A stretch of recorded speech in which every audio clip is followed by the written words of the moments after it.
Tony, what's going on, King? What's up, man? Salute, man. All right. First of all, give a shout out to the Tiger game real quick, man. What's up, Tiger Gang? What's up with y'all? Hope y'all feeling good this evening.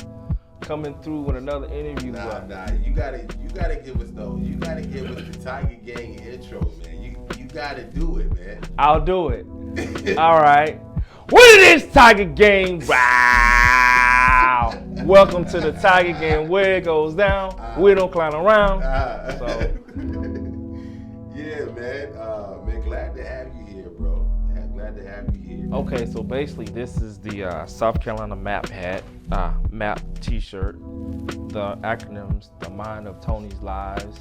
So if you look here, mind of Tony Life clothing. So when I had to do, when I would follow my paperwork, I had to drop the apostrophe off. So I had to put a mind of Tony Life clothing. So basically, it ties into the YouTube channel. So basically, what it is, Tiger Gang, Tony the Tiger. I was given that name as a kid, so it's kind of unique. And tigers go together, so that's how we came about. Tiger, Tony the Tiger, Antonio, short for Tony. Basically, the LLC last year, my cousin, he was like, "Man, why don't you go ahead and start your business?" So I looked up online, called this place, did some research, and then I went to the South Carolina website, and I think I filed on the weekend, and then within that Monday, I had it the 31st March of last year. And before I got my LLC, I did my EIN number first. So you should do that first. I got the EIN to basically pay your taxes. That's your number. So like if you want to establish business credit, so you get credit cards, a line of credit. They call Duns and Bradshaw. Did a Duns number so they can monitor your credit, so you can actually get a loan or a grant. So it takes you a little minute to get a loan or a grant, so you have to be established and bringing in revenue to get a loan. Basically, go to the IRS website and get that, and put in your information, and you'll get that number. And I did a sole proprietor for myself. If you're hiring employees, then you have to add that on to that. So, and there's different types of as far as the LLC, there's different types. There's S corp and limited liability corporation LLC. So basically, if somebody sues me, they won't be able to go after me. So I'll be able to write off more stuff for the LLC as far as like tax purposes. And also I learned that if you're selling goods, you need a seller's license. So I have to get one of those. You can get fined for not having one. Found that out yesterday. No, I found it out yesterday. I looked it up and I said, well, before I do my next event, I'm gonna get that license, and it's $50. Are you doing food? Or I'm doing food. Anything like that, you have to have one. And if you go to a different state, it varies by different states. So Right. You have to look up the rules and the regulations. So you can do that online, which I found out yesterday while I was at the event. I was like, okay. The person that was giving the information, they gave pretty good information. Basically, the Mind of Tony's Life basically is like I'm bringing you into my life and my life experiences, and I'm sharing information with you. And first, I used my first name. I was like, nah, I need something that's a little bit catchy because I wanted to get it trademarked. So I was like, it stands out like a sore thumb. I'm like, well, Lies, I mean, he's possessing something. So basically, I just wanted to share my experiences with the people and my life experiences and bring them information as far as business and life. It shared my experiences like traveling and the places that I've been and talk about my experiences. I lived in Germany for a couple years. That was interesting and fun. I lived in Houston, Texas twice. That was fun. My mom's job, she works for the government, civilian. So we got a chance to go overseas in the 90s. So I went in 96, my mom went in 95. I ended up staying, and then 99, she got a permanent GS-11 job in the States at Wright-Patterson Air Force Base. And I stayed there for a couple years, and I joined the military. And I stayed got in the military 2002 for about 3 years. Then I came back to Ohio to live, and then I went to college, did the college thing. Miami Jacobs Career College. I wanted to do massage therapy, believe it or not. Yeah. And I did that, went to school for 2 years, got my associate's degree. Right. I took the state board test 3 times and didn't pass. I took the national board certification test, didn't pass. And I moved here, I took it, didn't pass, and then I ended up taking it again, and I just kind of abandoned massage. They said, "People, you still want to do it? You still want to do it?" I was like, "I'm good at it," but I was like, I changed course. So, and I can kind of give you a background on the fashion thing. When I was in high school, my last year, I actually wanted to go to Fashion Institute of Technology in New York. Right. And I was looking at the schools at that time, and I still can't draw to save my life. So back in '95, back then you had to know how to draw, sew, cut and sew, all that stuff. I didn't know anything about the whole process, and that's what I wanted to do at that time. And then I was like, well, I couldn't. Schools were so expensive. It was like $30,000 a year then. And I was like, well, you know what? Why don't I do fashion merchandising? Why don't I do that? So I graduated high school that summer in '95, and then I moved to Houston. I went to Houston Community College, and I had to take a entrance exam to get into college. Then I had to take another test, so I wouldn't have to take remedial classes. But long story short, stayed out there for a year. That didn't work out. Kind of like the exit exam for South Carolina. So in college, you had to take the same thing to be able to take regular classes. I think I was all right, and then I continued to go into school, so I had to retake another class at University of Maryland overseas when I moved to Germany. So to stay on my parents' orders, my mom's orders. So I'm kind of giving you the backstory of how the Mind of Tony's life really started. Right. So I'm a disabled vet, so it's just kind of kazi, makes sense and stuff like that. So that's how we got to the Mind of Tony's lives, and like the fashion and some of the things you've seen, and like how I create and how I do like my process. And I got a collection out called Tony's Travel Collection, and basically it just mirrors on all the places I've been, and I got a postcard with each shirt. It explains everything I go through, and pretty much, and all the places I've traveled to, and it has safe travels on the back of the shirt. So anytime you travel, any place you go visit a place that have maybe if you go to the Pacific Northwest, like Seattle or Oregon, you get a t-shirt, souvenir. So I just kind of wanted to make a unique safe travel. So it took me 5 months to do that collection. So it was just like work between my best friend, Greg Perkins, that's my homie, best friend, my sister, Cecile Gatson, she did the postcard. So we talked, I sent the pictures, they call it Canva. So we talked, and he had a look at the first samples, and I was like, nah, that's not it. So I had a second look. It's like, oh man, that's the one.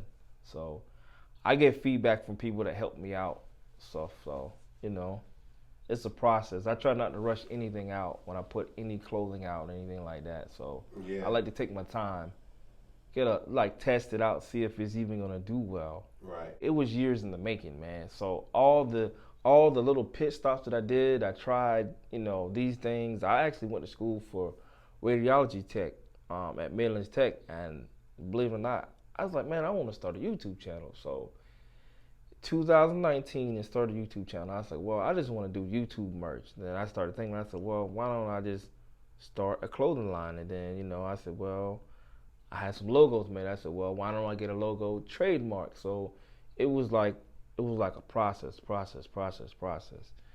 And with the trademark, I can tell you, if it's worth having, you should get it done. It took about 11 months to get that done, the whole process. I use a manufacturer here locally and out of town, and then I got the fall collection coming. I use a manufacturer overseas in Pakistan, cut and sew. With that, the fabric is polyester fleece fabric. That's the fabric that I chose. It's kind of a shiny fabric, and it's with embroidery embroidery instead of screen print. You have screen print, you have direct print the garment. You have different types of printing. You buy my merchandise because I'm going to give you very good quality and very good customer service. And you can reach out to me by email or by phone. And I'm going to be fair. I'm going to give you something that it's going to be unique. I'm not trying to copy anybody. It's my style, so I have to kind of give you my flavor, my sense of fashion. Because I got an Instagram business page, and I get tons of emails like, man, I want to do business with you. I want to work with you. Man, I get them. I read so many emails, man. It's unreal. And this particular company, they reached out to me, and I said, well, what's the price breakdown? And the shipping and what's gonna cost, and the payment, form of payment, PayPal. With doing business like that, you should always do PayPal, not MoneyGram or Western Union. PayPal is to protect you in case of something goes wrong. Yeah. And I had to confirm the shipment. Once I got my tracking, I confirmed because they put the money on hold. Right. And you have 21 days and you'll get your money back. I found that out when I was on vacation. So that's the formality to protect yourself if you're doing business. If you selling goods or you're sending someone money. I did research, man. I just like 2019. I just was watching what brands do and just soaked up information. Looked up on the internet. My best friend, he sends me information. I don't know if you ever heard of Fear of God. Yeah. Fear of God, Off-White, those clothing companies, Yeezy. I mean, just he always sends me those just for like inspiration. Like, hey man, these are the big guys. These are what they're doing. This is what you have to do to make it. Yeah, But I created a shirt called Justice for the Fallen. Yeah. Last year, I created that shirt because I kept seeing black people get killed by cops. So that's for the voiceless, the people that can no longer speak. And I had Justice for the Fallen going across. I had a boot symbolizing to take action. Not necessarily protesting, but taking action and doing other things necessary what needed to be done to get the right form of attention. So that's why I came up and created it. When you see the Mind of Tony's Lives, you're not only going to see tigers, you're going to see a variety of things. So very creative and very unique when you see the Mind of Tony Life clothing. So it could be anything. So not just necessarily tigers, but you'll see the main logo and you'll see the Thundercat logo. You'll see those a lot. So just kind of establish the brand. Yeah. Got you. And I'm for the people. So I'm for the people. I'm for helping people and helping people get on and giving them information. So I'm all about community, and I did something for breast cancer last year too. So half of the proceeds for breast cancer last year I donated to the Breast Cancer Foundation with a shirt that I created. Like this year, I don't know, since I've spent so much on the fall, so we'll see. So I'm going through print on demand, man. Okay. And the overhead is the cost is just way more expensive for people that want to support. Mm-hmm. But it's less of a hassle. Yes. Where I don't have to worry about shipping. Mm-hmm. I don't have to worry about customer service. Mm-hmm. Printful does all of that. Oh yeah. Right. I mean, there's like I said, there's pros and cons to print on demand. If I say like a person that's doing clothing, I would like really think about that. I mean, it works for different people, different ways. Whatever you want to do. I looked in the print on demand. I said, well, that's not for me. I like to actually go and see what's being done and get my hands on it. Like I have more hands on. Okay. More hands-on approach. So do you think that? No, that's good quality. It's good quality? Yeah. So do you think that you could duplicate or replicate this type of? Can I outsource you to make merchandise for me? Could you outsource me to make merchandise? with the connections that you have. Yeah, and I the mean, I people could that you shoot know. you to those people. Yeah, I could give you that information. Okay, so they're all They're all manufacturers. supporting you, right? Manufacturers, yes, that's but I correct. couldn't place an order with you and have you use those resources to do something for me. No, correct, because I don't manufacture anything. That's correct. Okay, so but you couldn't ask them to manufacture something else other than what you already do. Like, they already manufactured the mind of Tony's lives. Mm-hmm. If I said to you, I want to get some Think King merchandise produced by you and the contacts that you have.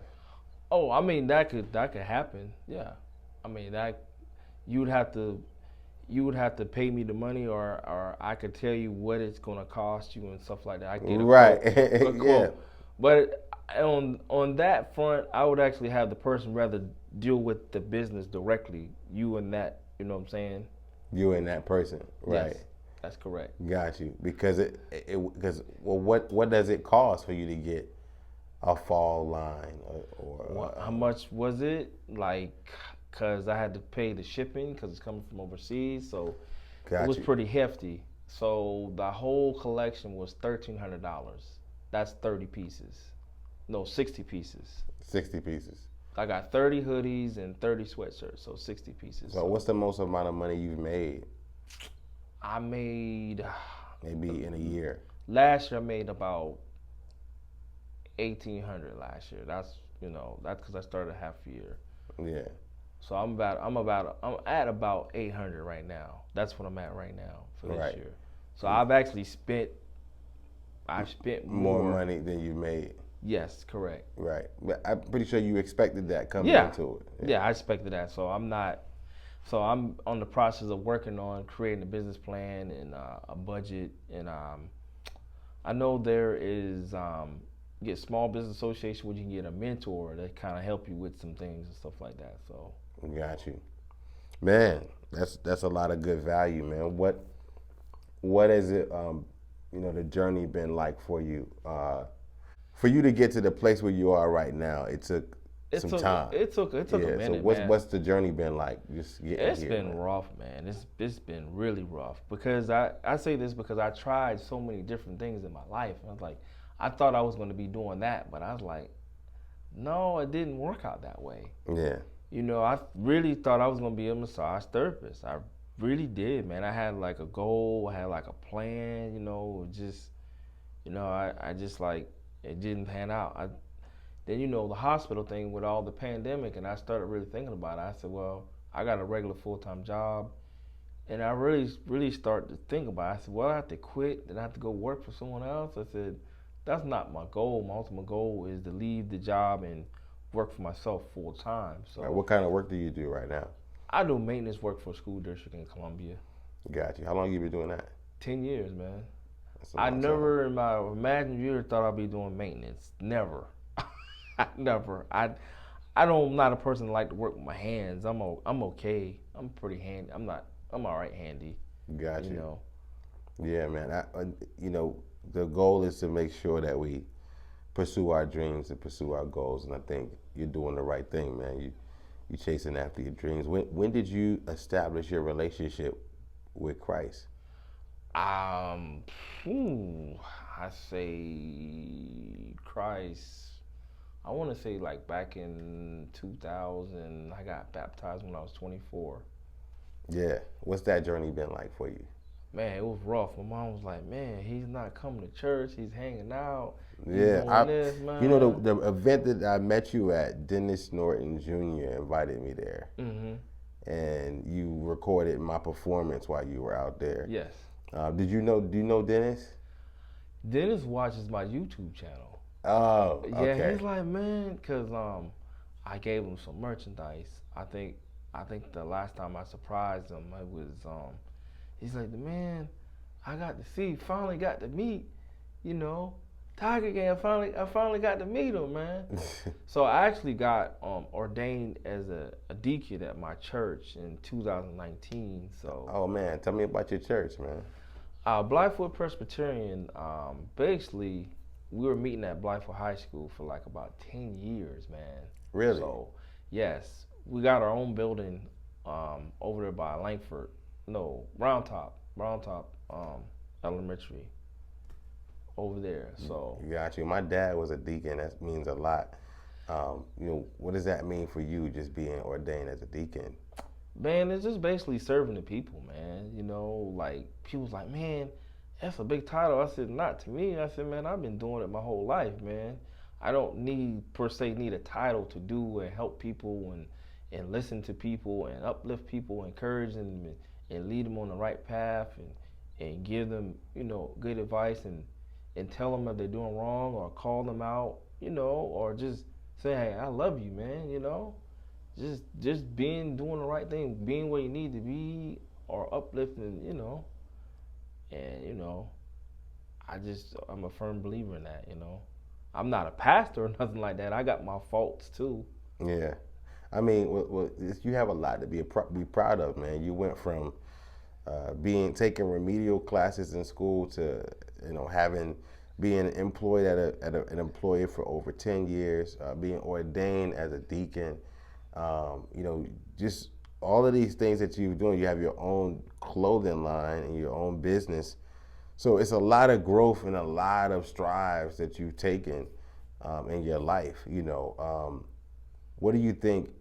What do you think is the most important? What are you most proud of in your life? Man, I'm just happy to be alive, and a lot of people counted me out that I wouldn't make it. Like my mom was telling me, it's like I'm proud of you. Yeah. She told me that last week when we was out of town. She said, if you don't do anything else, don't beat yourself up. I'm proud of you. You accomplished a lot of things. A lot of people say I wouldn't accomplish, man. Yeah. I went to college, got my degree, man. I mean, there's not many people that can do that, man. They're not afforded that opportunity. And I always, in my job, I poke fun, and I always tell them, I said, man, this is not the only thing that I can do. I said, I'm not just limited to this. Yeah. I said, this is just not it, and that's the way that I think. And I've always thought, I always had like kind of a chip on my shoulder, like, hey, I can do it. I put my mind to it. I can do it. Yeah, man.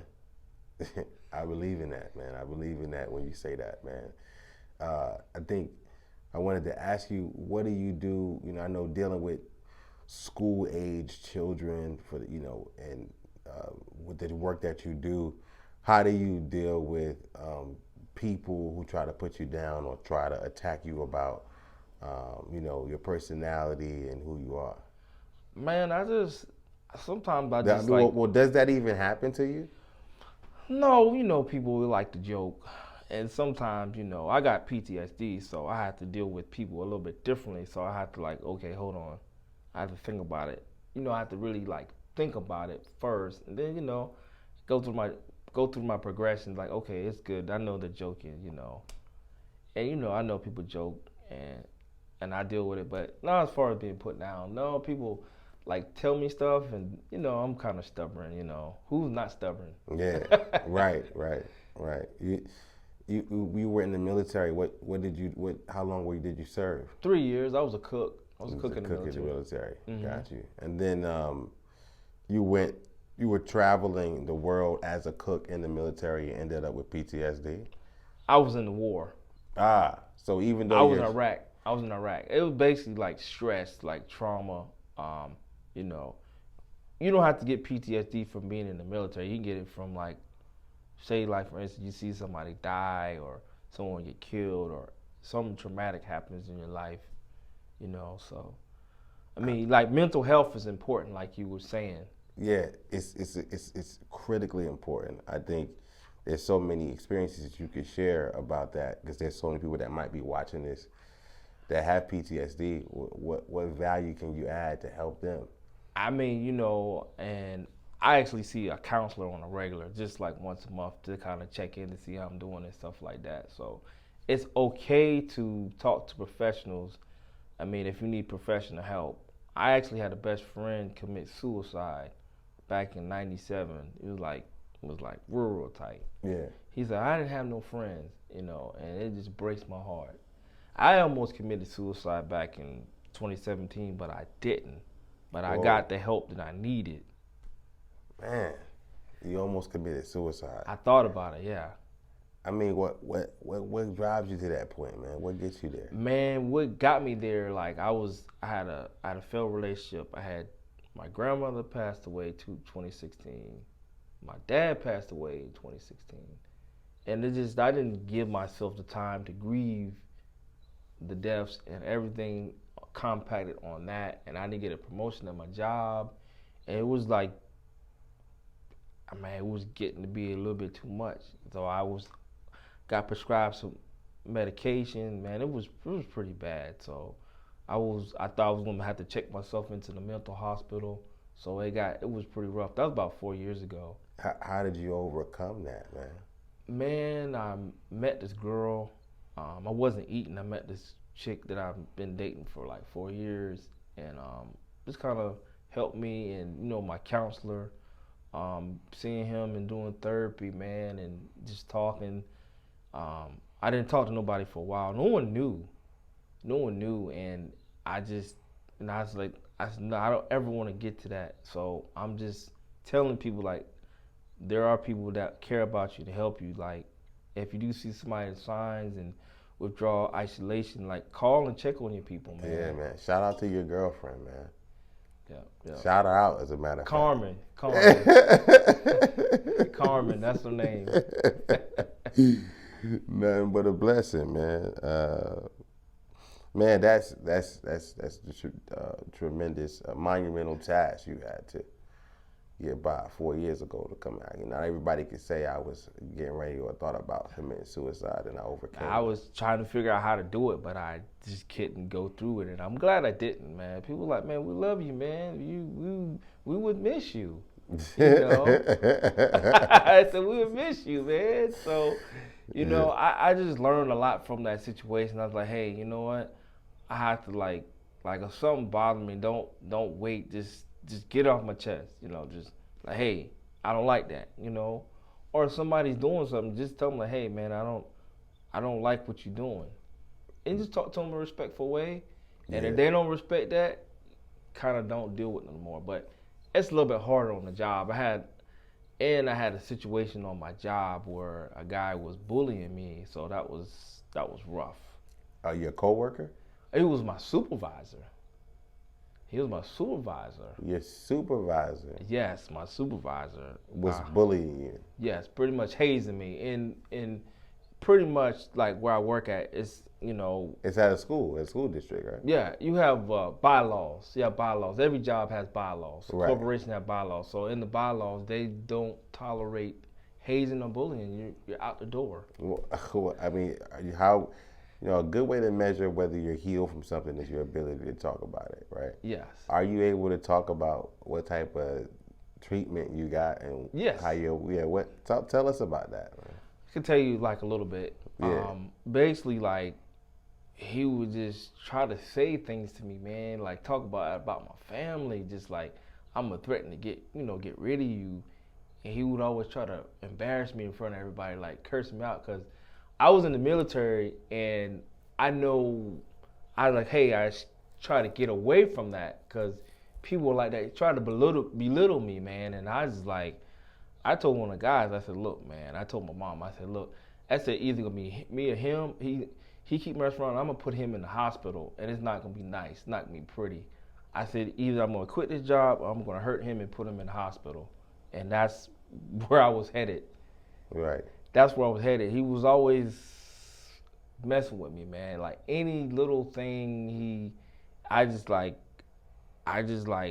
went from zero to like, whoof. Yeah. And I was thinking of ways to get him. Yeah. I was thinking of ways to get him. Is he still your boss? No. He resigned. I could have actually sued, but I did not sue. So I had got some advice on that. He was like, man, you should have sued. Actually, what happened, the situation, I had to go to a doctor's appointment. It was a mental health appointment. And he's like, well, why don't you come into work and then leave? I was like, I'm not going to do that. I said, no, I'm going to go to my appointment, then I'm going to come in. And then the guy that I know came and got me. He said, hey, the boss want to see you. So I went in, he started talking to me. and he starts cursing me out, man. Yeah. Dude started cursing me out. Why So though? What? he locks the door. He locks the door right here to the office. He locks me in. So we're like this. We're like Yeah. this, right? So I guess he touches me like he's gonna hit me. I didn't touch him. Right. The guy's like, man, you could have hit him. So that day, that whole weekend, I was upset, bro. I was upset for like 3-4 days, man. That's not good. Yeah. That's not good. So my uncle, I was like that Monday, I didn't go to work. So me and my uncle, we wrote a letter stating like, hey, if nothing happened, I'm gonna take legal action. So I talked to the human resource lady. I told her what happened, and the rest is history. He was turning his keys in that same day, bro. Man. He was. That's because I didn't. I was like, hey, if I fight this guy, what is that gonna solve? Nothing. It wouldn't solve me nothing. I could have beat his brains in, but it would have felt good. But it's not. I felt like I had the upper hand because they kept checking on me every day. Hey, you need anything? They did that so I would not sue them because I could have sued them. I could have sued them, and I found out later on I probably wouldn't have been working there. I wouldn't have worked there again if I did all that. Yeah. So that was a part of it, and it was just a rough time, and I just wanted like no one else to go through that treatment. And I don't take nothing from anybody. I don't like budge. I don't care who it is. I don't care if the top dog. He's gonna respect me because I'm gonna respect him. And if it gets to that point, like, hey man, I'm a man just like you are. We're men. That's it. Yeah, man. Yeah, I think it's tough not to assert yourself as a man among men, especially men who are trying to bully you or assert themselves. They're more cowardly than the people that they're assuming are cowards. You have more courage than that person that is bullying you. You have more courage to stand on your own too and do what you did do, which was not fight, which was go to the right place and the right authorities in that situation, and make sure that nobody else experienced that. That takes more courage than it does to actually bully somebody. Right? And the guy that his name's Eddie. He was the overall supervisor from a maintenance shop. May he rest in peace. He basically like, hey, nobody should have to come to work and be worried about that. We come to work to make a living and enjoy ourselves, and have a good time at work. That's a fact. And he said, I don't like that atmosphere. I'm not saying exact words, but he was just like, he was a real good guy, man. I miss him though, man. He was just cool, man.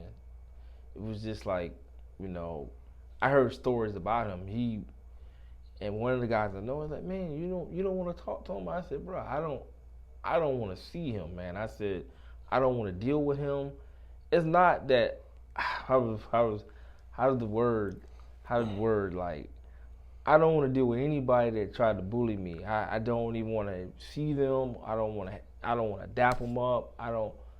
I just like cold as ice. I want to keep it cold as ice, keep it moving. Hello, and deuces, and go about my business. My prayer is that you forgive him in your heart, man. And don't wear that stone in your heart. But no. As a maintenance person for the school district, 10 years, what's your salary? My salary varies because I'm a maintenance 3, so you start off as a maintenance 2, and I got promoted. I applied for the job, so basically like starting over. So anywhere from like 37 to 50,000. As a maintenance person like you said, starting over, but starting out as a maintenance person. It depends on the experience. If you got related experience, I want to say like when I was like 1275, but it might be a little bit more now. Yeah, well, people look down on maintenance work and janitorial work and like it's not a respectable job, but our schools and our districts wouldn't look the way they wouldn't. Honestly, they wouldn't run. We have like over 40 facilities, man. So it wouldn't run at all. So basically, I mean, they wouldn't be able to be open, man. Even if Right. they tried to contract a job, they would spend way too much money. Money. Yeah. They spend way too much money. But yeah, we do a lot, man. We do a whole lot, man. We're always I meet I'm always meeting people, so and I always like the whole thing about any job with sexual harassment. I'm very careful when like the women. I try to let them speak to me first. Good morning, and I keep it moving. Keep it moving. That's it. So, the mind of Tony's life, Mm-hmm. your mom's works for the government. You end up going to the military. Mm-hmm. You end up you work as a cook. Mm-hmm. You end up spending 3 years in the military, Mm-hmm. getting out, and end up getting a degree. Mm-hmm. You went from being deemed remedial in school, and Mm-hmm. was that elementary and high school? Pretty much high school. I basically basically was in special education, and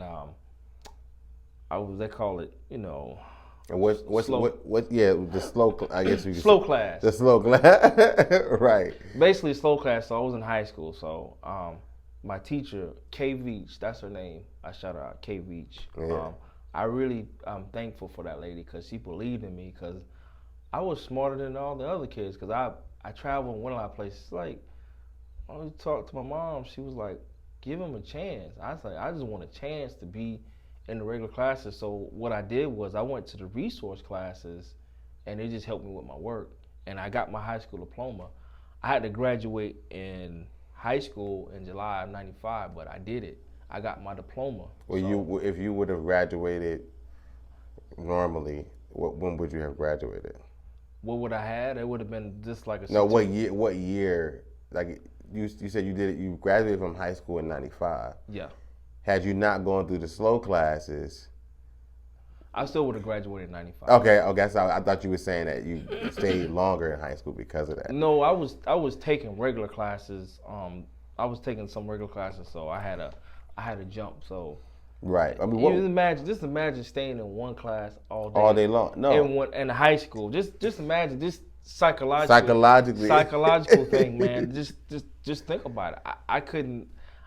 I mean, I don't see how the elementary kids do it. They switch classes, so it kind of gets them used to like when the time they go to college, Right. it gets them prepared. So it's Moving like around. Right. it's kind of like a person that's in jail, Right. and they're in that one space all day long, and mental. That's why you see a lot of things happen in jail. So it's a place where I don't ever want to go. Right. It's preparing you for prison almost like. Pretty much. Because and you get this. I mean, I was talking to my people, David. He was like, "Yo, these curriculums and these administrators and like we get this has been going on for a long time. I know good friends who I went to school with. When they were in school, Mm-hmm. they were in the slow class or the remedial class. They spent most of their day in one classroom. Mm-hmm. But when we go home in the hood or in the street or whatever, they they're just as sharp as I am. They may not be as articulate. They may not think as quickly as I do, or they may even think quicker than I do. It's just the way that they may communicate or demonstrate their personality may suggest to someone that, oh, this person is a little bit off or this person's a little bit slow. They get labeled. They get labeled. They put you on that label, and I tell you what, when I was in school, it was just hard to get that label. My thing was reading comprehension. That was it. And everything else I was good on. I was articulate, and I eventually caught up. And I just had to work harder than everybody else. So I'm okay with that. So man. it was tough for you to read something and understand what you read. I had to read it a couple more times to get it. And that because of that, you spent the entirety of your high school experience in one classroom. I didn't. I know I did in middle school. I did. So 7th and 8th grade, Yep. you were in one classroom all day long. Pretty much, unless I had gym class. So, what do you think? You don't strike me as somebody that's completely remedial, right? Mm-hmm. You strike me as somebody that is a business person, that has personality, Mm-hmm. that has, Tiger Games size, you know what I'm saying? We don't play around, right? Oh yeah. You got all of that going on. When, how did they, it was a test. You said it was the test. Pretty much, like when I was a kid, right? So basically, like my mom, she went to South Carolina State in Orangeburg. So Yeah. I'm from Utahville, South Carolina, by the way, people. Yeah. And my grandparents raised me till I was 5, and then the deal was like, mom was like, well, he's gonna come with me. So I didn't have that interaction with children like you go to a daycare. So I was kind of behind on my learning. So I had to catch up. I had to play catch up. So my skills weren't up to par. So my mom, I don't know. I remember my mom would be crying at night, like, why can't he figure this out? I mean, I kind of remember that. Like your mom Yeah. crying because you weren't like the other kids. Pretty much, I wasn't on that level. With your mentally. I remember I had to take speech class because I didn't really know how to speak. So I wasn't always speaking articulate. It took a lot of work. So like I said, I'm like a lot of people had wrote me off, man. So What about your dad? What was your relationship with your father like? it was good. It was good. I mean, Was he in the home with you or he wasn't? no, he wasn't. He wasn't in the home with me. I mean, I seen him. I remember when I was You a knew kid. he was your dad. Yeah, matter of fact, when I moved back to South Carolina, I reconnected with my pops. So it was good going to events, family events, seeing him and talking to him, and he actually seen one of his brothers die in front of him, so he was never right in the mind mentally. He just went off. Did you ever ask him? I heard stories. My mom told me stories. My uncle told me stories. He worked at like a cement plant that the machine that went down.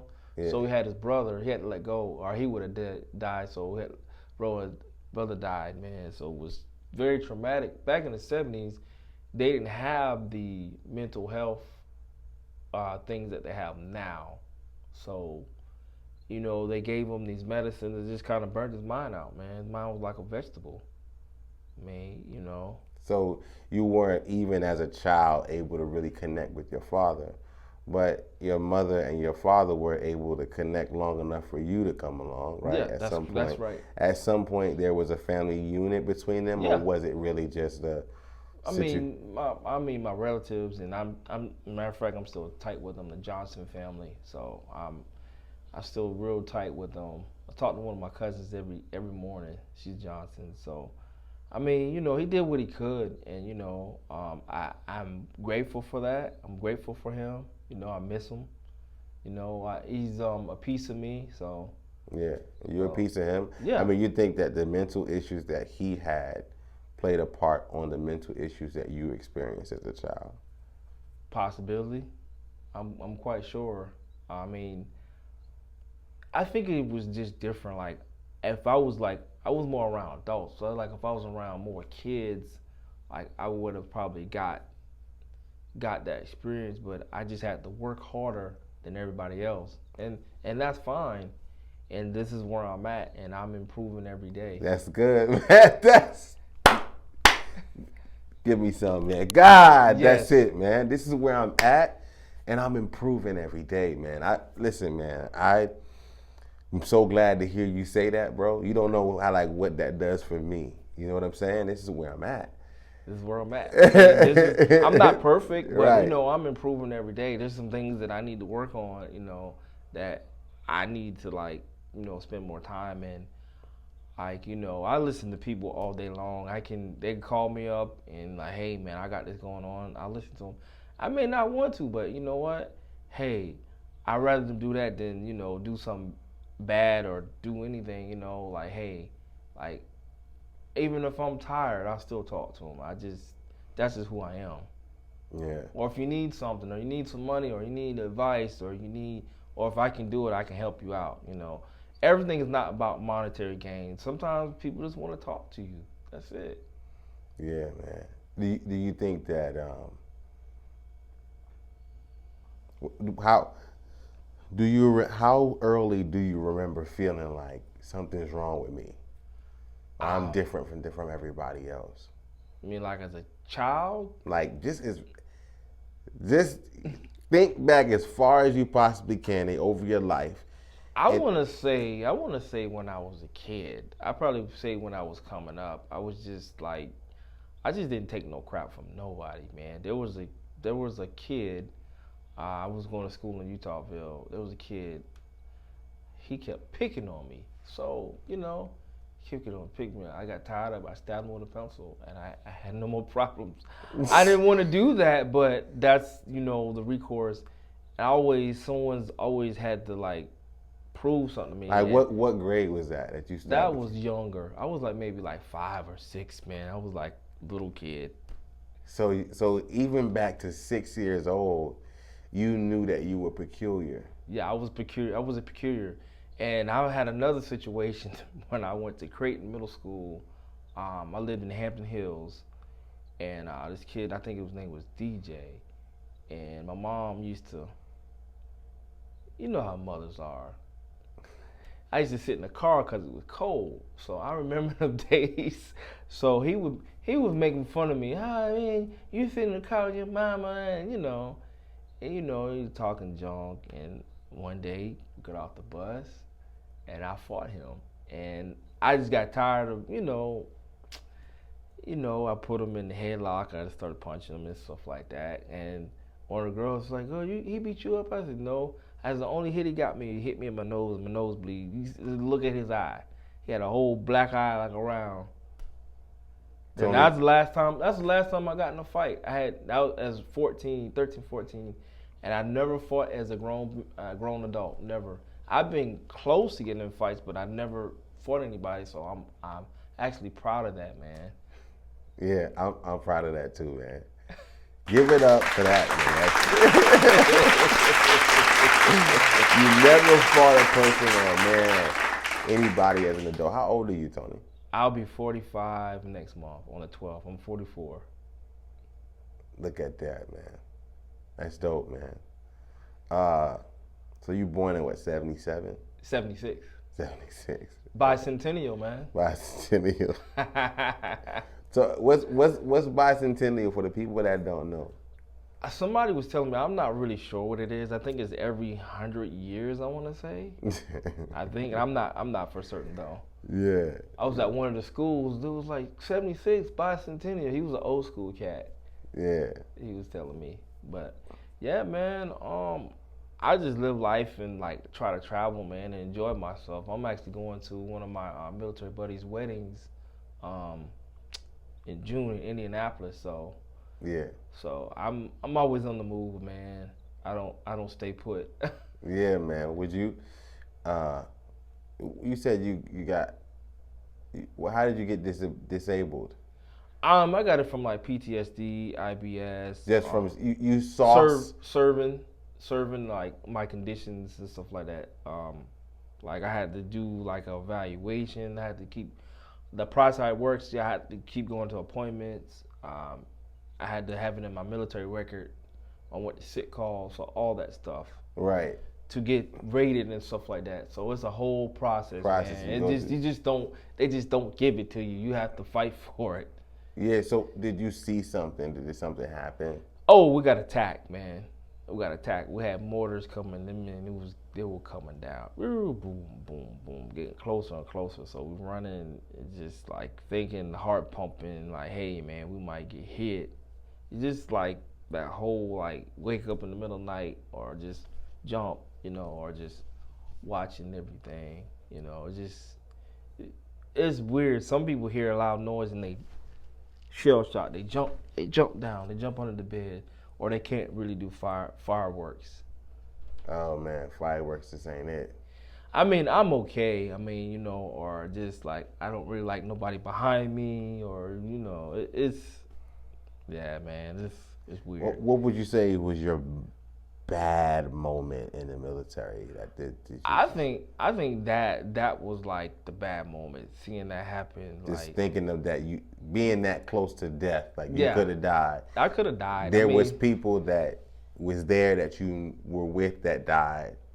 no, they didn't die. They're still living. I mean, they were there with me too. So, I mean, are you hearing of people getting killed? I mean, just like you're away from your family. I mean, you don't know. You ride down the road, you don't know if you're gonna get blown up or not, man. It's just like really like mentally like It's like sitting in the slow class yeah, in middle school. pretty much. Only difference is you can die this time. Yep, I can die this time. That's right. Just imagine being in a place that you've never been. You really don't want to be there. There's no weapons of mass destruction. Never was. So, I mean, you're pretty much property of the government. The government pretty much owns you. So, I mean, I know we talk about vaccines. I hear all this stuff and anti-vax, all this. I mean, when you sign up for the military, you are property of the United States government. Whatever they tell you to do, that's just as far as vaccines, depends on your medical condition. You can opt out of not taking the vaccine, so it's different. So there's procedures and protocols for that. So I know some people couldn't take the anthrax, and what I took the anthrax, and years later, people had like real bad side effects, man. So I mean, it's a touchy subject, though. I was recently talking to a friend about the vaccine, and he said basically, I saw a video where a doctor said that 70% of black people are not taking the vaccine because they don't trust their government. And my friend's response was, well, research and different doctors would probably tell you something different. But what they found is that intelligent, high educated, high income black people are taking the vaccine, but less educated, low income people are not taking the vaccine. How do you feel about just the vaccine in general? Have you taken it? Were you thinking about taking it? I've taken it. I've actually got COVID in March of this year, and I tell you what, it's nothing that you don't want. It put me down for 2 weeks. It took me a while to kind of get back. I didn't have energy. I was just like tired. I just didn't want to do nothing. Wanted to just be in bed. That's the sickest I've ever been. And then my mom, I had a family member die from COVID last year. My aunt. So yeah, I had a family member die from COVID as well. So Sorry to hear that, man. I had another person last year too, but just like at first I didn't want to take it. Then I really start really thinking about it. Like, hey man, I'm gonna be going all these places, and I'm gonna be visiting all these places, and people are gonna be in my face, and I'm gonna have to move my sister. And I just really thought about that. I said, well, you know what? I'm gonna go ahead and get the vaccine. And I got it in May of this year, and I'm actually fine. And the first one, I was really tired. My arm was sore. The second one, I was okay. My only thing about the vaccine, I definitely would check with my doctor, because everyone's not gonna be able to get it. It depends on your health or what effects, and some doctors recommend you not take it. Yeah, my doctor told me to go ahead and get it. He told me really early on to go ahead and get it. And so I'm glad to just meet with somebody who's actually taking it and can report to the people and look at the camera and say, hey, go ahead and get your vaccine. I've taken it. I'm fine. I don't have any side effects. And I'm fine. I mean, when I was in the military, I took a lot of vaccines, man. So I don't know if you heard about New York, where they had the what was it? Was the measles? Yeah. People were getting really sick, so they didn't mandate it. It's like they encourage people. So with the whole mandate thing, I don't think you need to mandate it. You just need to making everybody do it. No, because okay, let me put an example. I know you heard of the people in the healthcare field. A lot of hospitals are requiring them to take the shot because they're a vulnerable population, because they deal with people every everything, day. all kinds of diseases that come in. I mean, That would make sense. they're the most vulnerable population anyway because they have volume of people they see all the time, and they've always worn masks, so that's Not a nothing new. different thing or a new thing. Yeah, yeah. But yeah, man, they just so a lot of people have been quitting or getting fired, and I know in Mississippi, I think it was last week, Mississippi. I guess the nurses, I guess they were getting tired of taking care of these people that just not responsible. Not responsible. And they're getting burnt out, and they just decided to quit. And I'm not gonna do this no more. And I understand you're putting these people's life in jeopardy because you don't want to do the right thing. Or I was watching the news. One guy said he said I'm still not getting it. And I was like, okay. And a nurse said she got it real bad. She said she ain't getting it. I was like, I was like kind of shaking my head like I had it too. I'm like, well, you already got the antibodies for it. I said, I don't think it's gonna hurt you to get the vaccine and help everybody else. Right. That's the mindset. I told my wife that my only, they said something about sterilization. Mm-hmm. I only have one son, Mm-hmm. right, and I'm afraid for his reproductive health. Mm-hmm. That it might. I think that's really my big thing. And then also the FDA approval. They recently got that done, but I'm still on the fence, right? Because I know that side effects from vaccines are real, But, yeah, they're real. And if anything, if I can just mask up and stay home, then I will, But that's not realistic. I know. That's really, honestly, it's not. It's just not realistic because I mean, you have to go out and handle business. I mean, you can't do everything from a computer. It doesn't work that way. It doesn't. Yeah. So at some point, it's been for me. My wife has had COVID. My son's had COVID. My mother. A lot of people I know have had COVID, and I've been there. Like, I took care of my mom while she had COVID. Took care of my son and my wife while they had COVID, and I haven't gotten it. Right. That doesn't mean I didn't get it, or but I hadn't had a positive test or whatever the case may be. So I haven't really believed in getting the vaccine. I haven't been because I'm like, this is too fast. I'm seeing too much propaganda and mixed information about it. I just don't trust it, right? And then I connect it to just my distrust for the federal government. Mm-hmm. I just don't want to inject my body or my family's body with anything from the federal government that just came out last year. Gotcha. Right? That's just, my gut feeling says, do not do that, right? And so I need to have these type of conversations with people like you who can possibly encourage me or talk some sense into my head and say, hey, Darius, it's cool, man. It's cool. I say anybody, unless you medically cannot get it, and and if it's your choice, I would never it's just like religion. I never would force it on anybody. They have to want to do that. Yeah, It's the same process. Yeah, man. You gotta want to do it. Even with the vaccine, and you can still get COVID. Even you can still get it. You just won't get it as bad. Get it as bad, yeah. What's crazy is like I had got COVID this year, and I could actually get it again. So there's no, it's. I mean, it's like the cold, man. Yeah. It's like a cold. It's like actually worse than a cold. I mean, I knew with the new Delta variant, it's like a bad pneumonia. Yeah. Like real bad pneumonia. Yeah. Tell the people, tell the Tiger Gang, and tell the people that's looking at this right now what you want them to know about the mind of Tony's life. Okay, basically, I'm for the people, and I'm involved in my community. I go to church. Hey, that's pretty much it. And I'm from South Carolina, and I like to travel.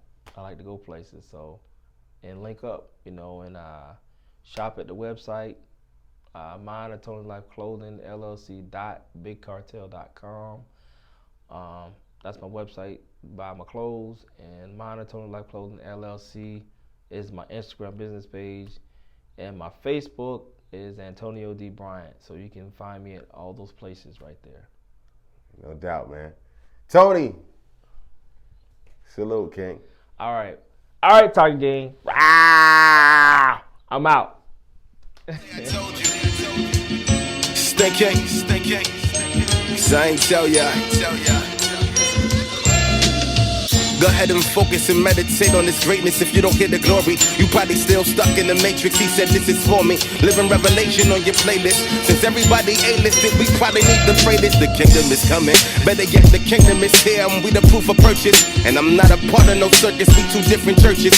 Who you manifest in the earth with? Undermining our purposes for the blessings and the cursing. You know this is